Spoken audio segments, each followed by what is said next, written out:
well, not 2K, Jesus, the Fever. I'm so making 2K videos, I have 2K in my head. The Fever have pretty much gone and said, you know what? We're working out as the Indiana Fever. One thing that I do respect, I respect it that the players in Unrivaled are not repping Fever merch. Just as a general rule of thumb. As a rule of thumb, if you are, while you are playing in Unrivaled, you absolutely should not be wearing WNBA merch. That reaction right there tells you everything. The Indiana Fever just made a statement without saying a word. While the WNBA teeters on the edge of a potential shutdown, while players and owners battle over revenue splits that could end the league entirely, the Fever are in Miami, working out together, building chemistry, acting like they have a season to prepare for. And here's what makes this significant. They're doing it during Unrivaled. Not at Unrivaled, not wearing Unrivaled gear. They've created their own mini training camp in Florida, and the message is crystal clear. This team believes they're running it back next season, no matter what chaos surrounds them. They're feeling, because I stand by this. The Indiana Fever are one of those teams that I think every single one of those players are like at all costs. There needs to be a season. That would be my assumption, that every single player in the Indiana Fever is like, yeah, we need a season. No matter what, we need a season. But the fact is that they are working out in Unrivaled. It is genuinely one of those things where the Fever are absolutely... Watch how he frames this. The Fever need a season at all costs. Every single player on that roster, from Caitlin Clark to Kelsey Mitchell to Aliyah Boston, is operating under the assumption that there will be a 2025 season. They're not hedging their bets. They're not playing it safe. They're going all in on continuity.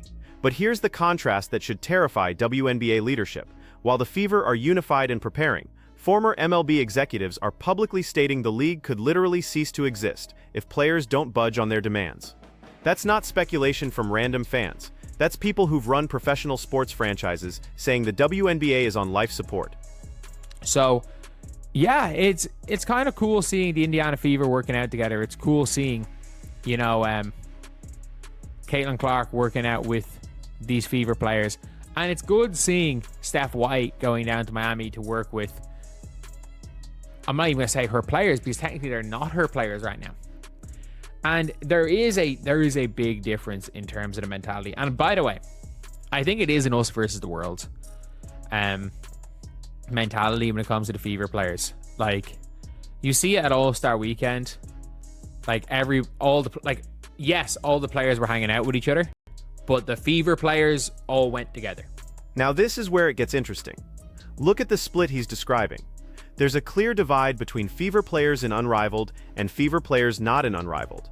Lexi Hall wearing a tennis club shirt, Kelsey Mitchell repping McDonald's, and Aliyah Boston, unfortunately, in a walking boot again after getting injured during Unrivaled play. This isn't just about respecting different leagues. This is about team identity.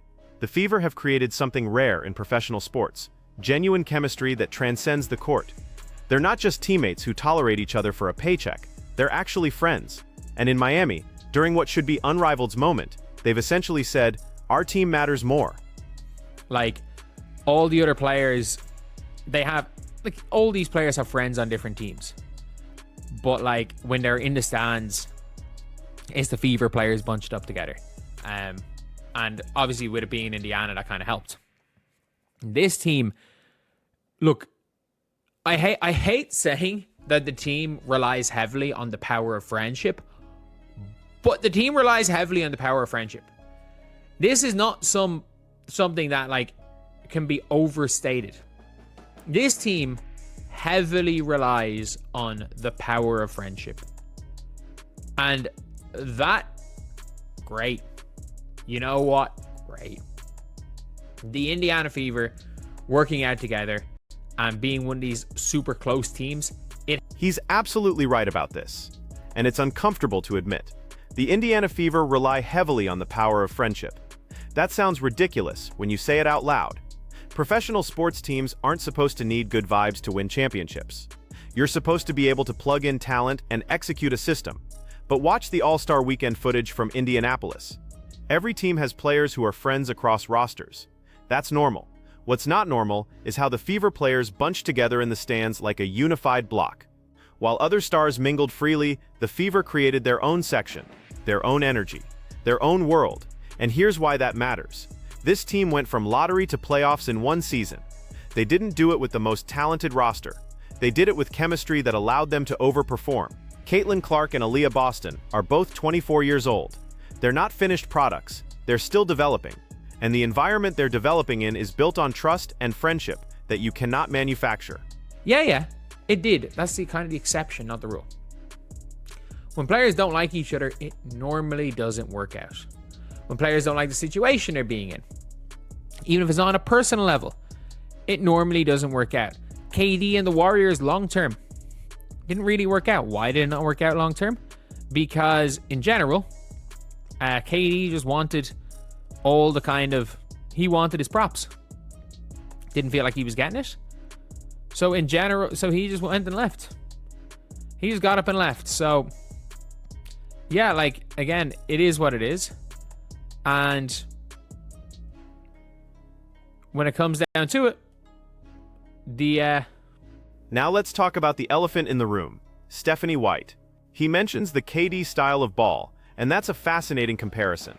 Kevin Durant's isolation-heavy offense works when you have a transcendent scorer who can get buckets regardless of defensive scheme. The question is whether that philosophy meshes long-term with Caitlin Clark's playmaking style and Kelsey Mitchell's need for touches. But here's what people miss about the free Kelsey narrative. Kelsey Mitchell has said nothing but positive things about Stephanie White. Nothing. Every interview, every press conference, she's praised the coaching staff. The fans screaming to get her out of Indiana are projecting their own frustrations onto a player who seems perfectly happy. And there's a legitimate possibility that if Stephanie White eventually leaves Indiana, she takes Kelsey with her. That's how strong their relationship is. This isn't a player being held hostage. This is a veteran guard who finally has a coach that understands how to use her. I don't know long term if the trio of Kelsey Mitchell, Caitlin Clark, and Aliyah Boston work out. Or with Stephanie White as the coach. But she needs a shot. Stephanie White has earned a shot. She's absolutely earned a chance. Because people are like, oh, championship windows are small. Not when your two best players are 24 years old. Absolutely, Steph White, Breann January, Austin Kelly. This coaching staff has earned a chance. And by the way, this Rob Dozier guy seems like he's legit. Amber Cox there in the background. Hopefully she's actually recruiting and not just running it back. Because, look, if we get a fucking crippled backup point guard and Kelsey Mitchell as the run point guard, I don't know what I'm going to do. This is the critical point. Stephanie White has earned a real opportunity, not a let's see what happens trial run. An actual chance to build something sustainable. She won a championship in Connecticut with Breanna Stewart and Giannieri Austin Kelly. Yes, those are generational talents. But Caitlin Clark and Aliyah Boston are also generational talents at 24 years old. The coaching staff around White looks legitimate. Rob Dozier has brought credibility. Amber Cox is handling personnel decisions. This isn't a thrown-together operation.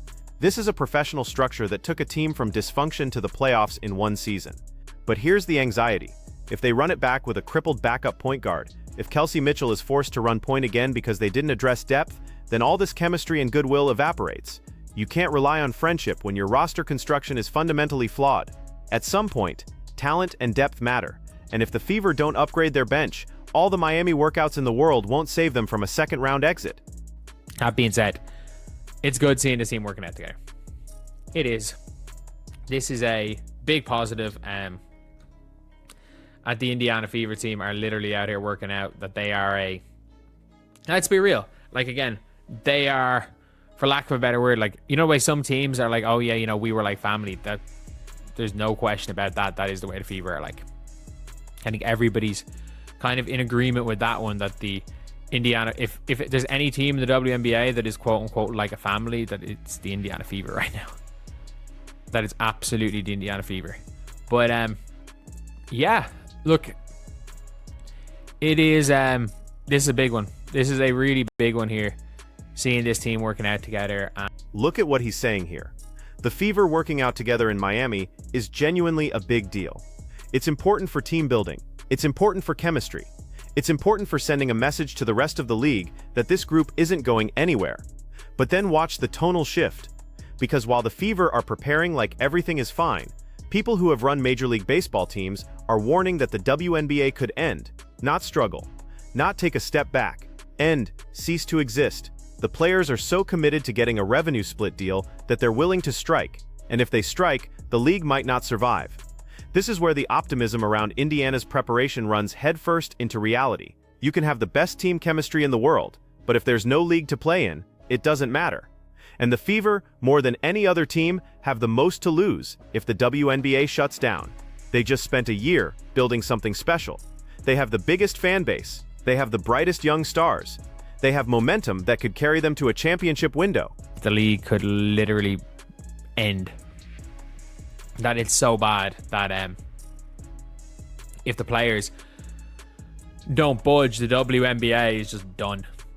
That it's like if the players are so dead set on, like, you know, the revenue split, that the league is just done. And by the way, I mean this when I say this. This is not me like complaining about the players. Like it's the players bet. The players are realistically betting on themselves. It is the mass, like, it could work out. Like, if the players strike and end the WNBA, it could work out, but it's a massive risk. And I don't believe that it is, with how important people deem women's sports to be, and this as a time for women's sports. I don't think taking the risk is good because, like, I don't know. I think it's a very, very risky move. But yeah, it's definitely clear that Fever of all teams are definitely one that. Here's what makes this situation so precarious. The players believe they have leverage. They believe that women's sports are at a cultural inflection point, and that owners will have to cave to their demands because the momentum is too strong to let the league die. They think this is the perfect time to strike because the cost of losing the WNBA would be too high for everyone involved. But that's a massive gamble, because momentum can evaporate overnight, cultural moments pass, and if the WNBA goes dark for even one season, there's no guarantee that fans come back. Casual viewers who tuned in to watch Caitlin Clark aren't going to wait around for 2 years while labor negotiations drag on. They'll move on to the next thing. The players aren't wrong to fight for better compensation. They're not wrong to demand a larger share of revenue, but the risk they're taking is existential. If they miscalculate, if they push too hard and the league actually folds, then all the progress women's basketball has made in the last 2 years disappears, and it might not come back. Think about the position this puts the Indiana Fever in specifically. They have the most to gain from a successful 2025 season. Caitlin Clark's rookie year brought unprecedented attention. Her sophomore year could cement the Fever as a dynasty in the making. Aliyah Boston is entering her prime. Kelsey Mitchell is playing the best basketball of her career. The window is open right now. But if there's no season, that window starts to close. Players age, contracts expire. Chemistry that took years to build can dissolve in months of inactivity. The Fever need this season more than almost any other franchise, and yet they have zero control over whether it happens. That's why seeing them work out together in Miami is both inspiring and heartbreaking. They're doing everything right. They're building continuity. They're strengthening relationships. They're preparing like professionals. But all of that could be for nothing if the league and the players' union can't reach an agreement. Stephanie White flying down to Miami to work with players who technically aren't even her players right now shows commitment. It shows she believes in this group. It shows she's invested in building something sustainable. But what happens if there's no season to coach? What happens if the Fever's championship window closes before it ever fully opened? And here's the broader question. Is the risk worth it? The players believe that striking now, when the league has momentum, gives them maximum leverage. But former executives who've navigated labor disputes in other sports are saying this could backfire catastrophically. The WNBA doesn't have the financial cushion that the NBA or MLB have. It can't survive a prolonged work stoppage. So who's right? The players fighting for what they believe they deserve, or the executives warning that the league can't sustain this kind of brinksmanship? You can't say both. One side is fundamentally misreading the situation. What we do know is this: the Indiana Fever are acting like they have a future. They're investing in relationships. They're building chemistry. They're preparing for a championship run. And if the WNBA season actually happens, they'll be ready. They'll have the continuity that other teams lack. They'll have the trust that allows young players to take risks and grow. But if the season doesn't happen, if the labor dispute drags on and the league goes dark, then all of this preparation becomes a monument to what could have been.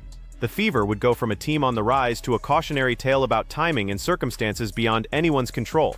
So where does that leave us? With a team that's doing everything right, preparing in all the right ways, building chemistry that money can't buy, and with a league that might not exist long enough for any of it to matter. That's the reality facing the Indiana Fever right now. Hope mixed with dread. Optimism shadowed by existential threat. The question isn't whether the Fever are ready for next season. They clearly are. The question is whether there will be a next season for them to be ready for. And right now, nobody knows the answer.